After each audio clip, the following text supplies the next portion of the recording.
Have you ever beaten yourself up about something even though you knew it wasn't rational? I'll bet you have. I certainly have. And I was reminded of that when I was at the Doctor Who convention this weekend because there were a couple of things about my interview that I really wish had been different. And, I like to say that a lot of things aren't better or worse, they're just different. And we get hung up on the notion that they're better or worse. And I did this to myself this weekend. There are things that I, would like in retrospect to have done better. Does that mean that it went badly? No, it doesn't. It means that I'm beating up on myself about it. And I wanted to talk about it because I know this is so common. I talked about the negativity bias recently that we all have in our brains that makes it much easier to see all the bad things that freak us out and to miss all of the great stuff. And so, it's so easy in that kind of situation to start doubting things that you're good at, that you've done well a million times versus this one thing that is statistically insignificant.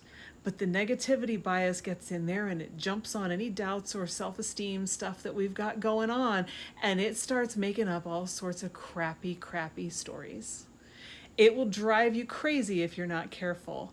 And in fact, I found myself remembering my own advice to someone else, which is the world is going to judge you plenty all on its own. It really doesn't need your help. And I thought, yeah, I was right about that, but boy, is it hard to do it in the moment. So I wanted to mention this just in case you are in a moment like this, or if they're common for you, so that you realize that they're actually pretty normal. They suck, but they're normal.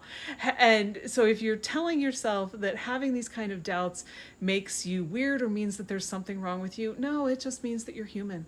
And we all have to figure out how to drown out that voice that is blowing the one small negative-ish thing way out of proportion and make the big proportion thing in our head all of the good stuff.